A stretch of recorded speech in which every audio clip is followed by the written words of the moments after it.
do SIS, que vocês vão receber como uma fichinha, vai vir um exercício trabalhando a parte de quadrados perfeitos e trabalhando a parte de raiz quadrada, tá? Não está presente no livro de vocês, mas eu queria que vocês tivessem um contato para não ir para o 7º ano sem esse conteúdo. Vamos começar com a parte de quadrados perfeitos? Quando a gente estudou nas últimas aulas a parte de potenciação, a gente estudou uma nomenclatura diferenciada. Então, a gente viu que sempre que escrevia uma potência onde o expoente dela era o 2, a gente poderia chamar isso de quadrado. Vamos ver um exemplo aqui rapidinho. Abrir uma brechinha aqui para vocês. Então, quando eu escrevi o 3 e elevado ao expoente 2, a gente poderia fazer a leitura desse processo como 3 ao quadrado. Isso funciona para qualquer valor numérico da base, tá? A minha base pode ser o 5. Se está elevado a 2, a gente faz a leitura de 5 ao quadrado. Essa palavra quadrado, ela está sendo referenciada aqui quando a gente fala em quadrados perfeitos. Então, na listinha de vocês vai a explicação, tá bom? E eu vou mostrar para vocês o que são esses quadrados perfeitos. Que para esse momento eu preciso apenas que vocês possam reconhecê-los. Então, a gente vai fazer uma espécie de uma tabuada de potência, onde o expoente delas são 2, tá? Deixa eu construir aqui com vocês. Eu tenho 0 ao quadrado, eu tenho 1 ao quadrado, eu tenho 2 ao quadrado, 3 ao quadrado, tá? Para resolver isso aqui, a gente já viu nas aulas anteriores, eu tenho a minha base, é o número que vai ser repetido, a operação é sempre multiplicação, e o meu expoente, que é esse númerozinho menorzinho aqui em cima, vai dizer quantas vezes vai ser repetida a base. Então, para responder, eu faço 0 vezes 0, que tem como resultado 0. Aqui eu tenho 1 vezes 1, tem como resultado 1. 2 vezes o 2, que tem como resultado o 4. 3 vezes o 3, e tem como resultado o 9. Essa sequência continua, tá? Com 4 ao quadrado, 5 ao quadrado, 6 ao quadrado, infinitamente, uma vez que esse aqui é o meu conjunto dos números naturais e eles, em outras aulas, a gente já viu que eles são infinitos. Esses números que eu vou circular aqui para vocês, ó, tá? Esses são os que a gente chama de quadrados perfeitos. E eles recebem esse nome porque eles são resultado de uma potência ao quadrado, ok? Então, o que é necessário que vocês reconheçam? Se eu vejo um valor numérico, eu preciso identificar se esse número é um quadrado perfeito ou não. Vamos dar o exemplo do 64. Então, se eu olho para o 64, como é que faz para identificar se ele é um quadrado perfeito ou não? Como vocês são novatos na ideia de potenciação, tu vai ter que multiplicar, tá? Então, eu já sei que até o 3 ao quadrado é 9. 4 ao quadrado, eu faço 4 vezes 4, 16. 5 ao quadrado, 5 vezes 5, 25. E vou continuando. Eu sei que o meu 64 é a mesma coisa que 8 vezes 8, que é o meu 8 ao quadrado. Como esse número pode ser escrito como uma potência de expoente 2, então ele é, sim, um quadrado perfeito. Vamos dar um exemplo agora de um número que não seja. O 15, que é um valor pequenininho. Existe algum número que multiplicado por ele mesmo dá 15? Não. Se a gente pensar no 3 vezes 3, vai dar 9. O 4 vezes 4 dá 16. Então, o 3 já vai dar um resultado que é menor e já o 4 vai dar um resultado que é maior, tá? Então, deixa eu representar aqui para vocês. O meu 3 ao quadrado, a gente já viu aqui que é 9. E se eu pensar no 4 ao quadrado, que vai dar o 16. Então, nem esse deu 15, nem esse. Logo, não há um número que multiplicado por ele mesmo tenha como resultado 15. Então, a gente diz que o 15 não é um quadrado perfeito, tá? A sequenciazinha que vai no resumo de vocês da fichinha, tem uma tabelinha dessa que vai até o 100. Aí vocês podem identificar os números que são quadrados perfeitos. O 0, o 1, o 4, o 9, o 16, o 25, o 64, sucessivamente até o 100.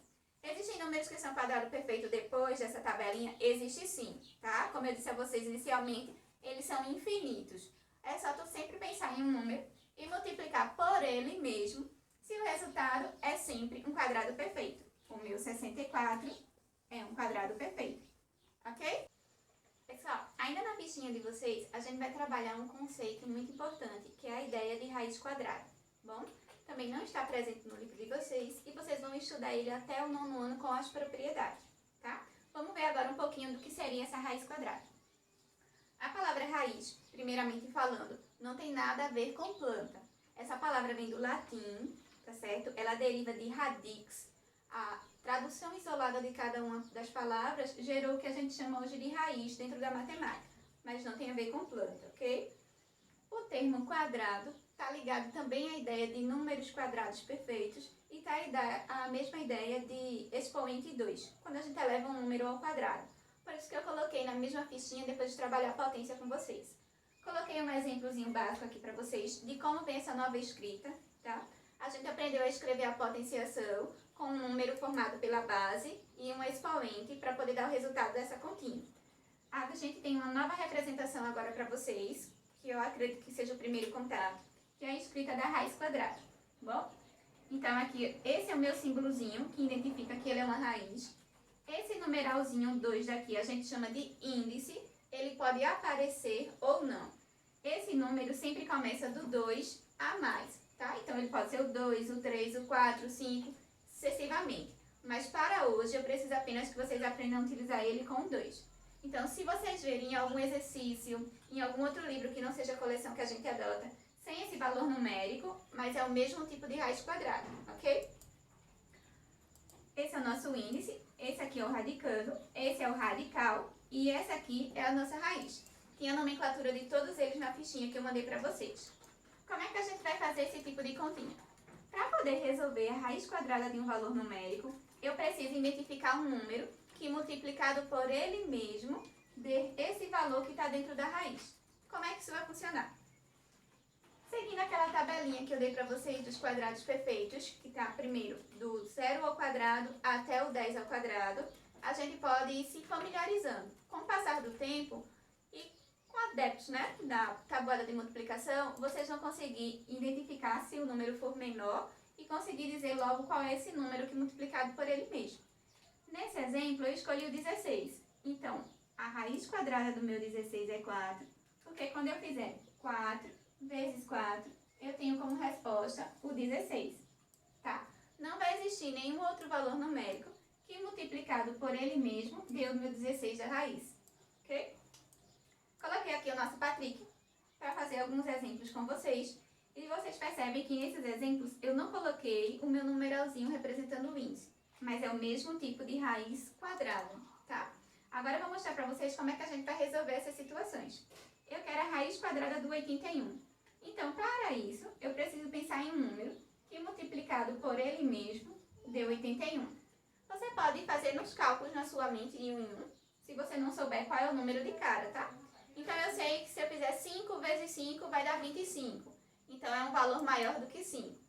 Se eu testar o 7, 7 vezes 7 dá 49. Então, eu sei que é um número maior que 7. Se eu testar agora com 10, 10 vezes 10 deu 100. Então, tem que ser menor. Vamos testar o 9? 9 vezes 9 deu 81. Se na minha multiplicação do 9 vezes 9 dá 81, a raiz quadrada de 81 é, então, o 9, tá? A mesma situação para os demais exemplos. Eu preciso achar um número que, multiplicado por ele mesmo, deu o meu 121. Então, eu já sei que tem que ser um valor maior do que o 9, porque o 9 vezes 9 deu 81. Sei que tem que ser um valor maior do que 10, porque 10 vezes 10 vai dar o 100. Então, você pode fazer nas suas continhas sempre com um cálculo à parte. Vamos testar com 11? Se a gente fosse fazer a multiplicação do 11 vezes 11, fazer aqui na lateral, tá? 1 vezes 1, 1 vezes 1, 1. 1 vezes 1, 1. 1 vezes 1, 1. A gente adiciona agora. Esse 1 repete, 1 mais 1, 2, e esse 1 desce para cá. Então, deu exatamente o número que eu preciso. Eu sei, então, que quando eu fizer 1 vezes 1, vai ter como resultado 121. Então, a raiz quadrada do 121 é 11, tá? A gente pode fazer situações semelhantes nos outros exemplos. Aqui eu preciso da raiz de 900. Então, eu já sei que tem que ser um número bem maior que 11. Vamos testar um número bem maior? Se eu quisesse fazer o 20. Deixa eu apagar isso daqui. Fazer com vocês o 20 vezes 20. 0 vezes 0, 0. 0 vezes 2, 0. 2 vezes 0, 0. E 2 vezes 2 dá 4. Quando eu somar, eu tenho como resultado 400. Então, também está um valor bem longe, né? Mas eu percebo que se eu fizer 10 vezes 10 dá 100. 20 vezes 20 dá o 400. Então, eu estou apenas acrescentando a quantidade de zeros que eu multipliquei aqui. então, o meu 30 vezes 30, o que é que acontece? Então, 30 vezes 30. 0 vezes 0, 0 vezes 3, 3 vezes 0 e o 3 vezes 3, que dá 9. Quando eu juntar, então, eu tenho aqui como resultado o 900. Então, a raiz quadrada do meu 900 vai ser, então, 30. Bom, então a situação se repete. O procedimento é sempre o mesmo. Eu quero a raiz quadrada do 169. Então, eu penso em um número que multiplicado por ele mesmo tem que dar o 169, tá? Eu vi que com 11, quando eu multipliquei, eu obtive como resultado 121. Então, eu tenho que ser um valor numérico mais próximo do que 11 e bem menor do que o 20, porque o 20 já chegou em 400. Então, vocês vão testando, tá? Fazendo 12 vezes 12, 13 vezes 13, 14 vezes 14, até chegar a esse valor numérico. Como o meu quadro é miudinho, eu vou colocar só a resposta aqui direta para vocês, sem fazer muitos testes. Se eu quero 169, eu vou testar o 13 vezes 13. 3 vezes 3 deu 9, 3 vezes 1 deu 3, 1 vezes 3 deu 3 e 1 vezes 1 deu 1. Quando eu somar isso aqui, então, tá? Vai ter como resultado 9, 6 e 1, que é o 169. Então, a raiz quadrada desse valor numérico é 13, tá? A partir desse procedimento, vocês conseguem fazer o exercício e podem praticar mais um pouquinho sobre a parte de raiz quadrada. Na atividade de vocês vai também algumas expressões numéricas. Continuando agora com o exercício de vocês, pessoal, vai aparecer situações como essa também, tá? Aqui, a gente vai fazer o caminho contrário. Antes eu dei a raiz quadrada e pedi para vocês me identificarem quem era a raiz. Agora eu tô te dando um valor e eu preciso que tu me identifique qual é o valor que está aqui dentro. Como esse é o processo contrário, aí a gente pode fazer assim, ó. Se essa é a minha resposta, basta que eu faça 7 vezes 7, que dá 49. Então, o valor que vai ficar aqui é 49. A raiz de 49 é 7, logicamente. Para esse exemplo agora, eu pego a resposta, 15 vezes 15, 5 vezes 5, 25, 5 vezes 1, 5, com 2 que subiu 7, 1 vezes 5, 5, 1 vezes 1, 1. Agora a gente soma. Esse 5 a gente repete, 5 mais 7, 12, sobe 1, 1 mais 1, 2. Então, a resposta que vem para aqui é de 225. A raiz quadrada do 225 é igual a 15. Mesmo processo para esse. Aqui eu tenho 21. 21 vezes o 21. 1 vezes 1, 1 vezes 2, 2 vezes 1, 2 vezes o 2. Agora a gente soma. Deu como resultado 441, ok? Então, se eu pergunto a vocês qual é a raiz da tua radiciação, basta tu pensar em um número que multiplicado por ele mesmo deu o que está aqui dentro. Se eu te dou a raiz, que é a resposta final, e te peço rabicando, então é só tu multiplicar a tua raiz por ela mesmo que tu vai identificar a resposta que está aqui, ok? A última questão do exercício de vocês trabalha algumas expressões numéricas, que vocês já estão habituados a resolver, inicialmente com soma, subtração, multiplicação e divisão. Aí eu acrescentei a ideia de potência e mandei algumas para vocês fazerem. E agora a gente vai trabalhar uma quando aparece a ideia da raiz quadrada, tá? As operações são feitas como uma pirâmide. Tem uma ordem de importância, como sendo aquela que resolve primeiro e vai subsequenteando pelas outras, ok? Se tu tem uma expressão numérica, sempre começa por raiz e potência. Como elas são continhas independentes, eu posso resolver as minhas raízes independentes e as minhas potências. Elas têm a mesma ordem de importância. Após resolver quem é potência e raiz, você vai para as multiplicações e divisões.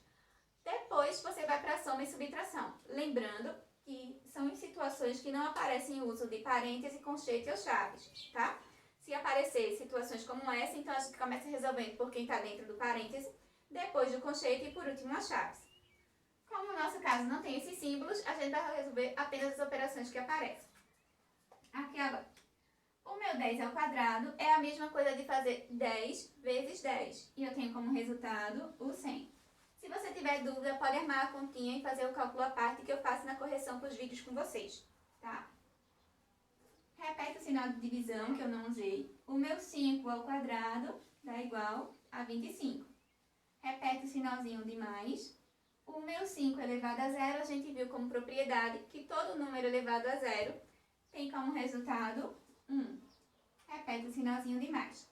A raiz quadrada do 16, que a gente aprendeu nessa aula, como calcular a raiz quadrada, é só pensar em um número vezes ele mesmo, que vai dar o 16. Então, eu tenho como resultado 4, porque 4 vezes 4 dá 16. Então, eu boto 4 aqui. Esse menos que eu não usei na minha continha. E agora a gente vai calcular a raiz quadrada do 4. Qual é o número que multiplicado por ele mesmo dá 4? O 2. Então, eu sei que 2 vezes 2 vai me dar o 4. A minha resposta é 2.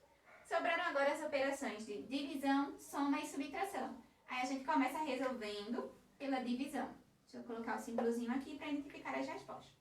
Eu tenho 100 e vou dividir para 25. Se a gente for fazer grupinhos de 25, quantos grupos a gente precisa? Então, eu tenho 25, 2 dá 50, 3 dá 75, 4 deu 100. Então, eu tenho 4 grupinhos de 25, tá? Então, eu vou colocar aqui o 4. O resto que eu não usei para fazer na continha, eu vou repetir. Como me sobram as somas e subtrações, você pode ir fazendo de um em um. Como eu tenho duas somas juntinhas aqui, ó, então eu vou fazer esse agrupamento de uma vez, porque ele é uma continha menor. Eu tenho 4, mais 1, 5, 5 mais 4, 9. A continha de menos eu não usei, eu repito. E agora eu vou fazer a subtração. 9 menos 2, que tem como resultado 7, tá? Então, se você tem a organização direitinho do seu problema e coloca as operações que você não usou direitinho para poder identificar, você não vai ter problema com as expressões numéricas, ok? Vai a listinha para vocês, depois eu mando a correção. Qualquer problema ou dúvida que vocês tiverem é só entrar em contato, tá bom?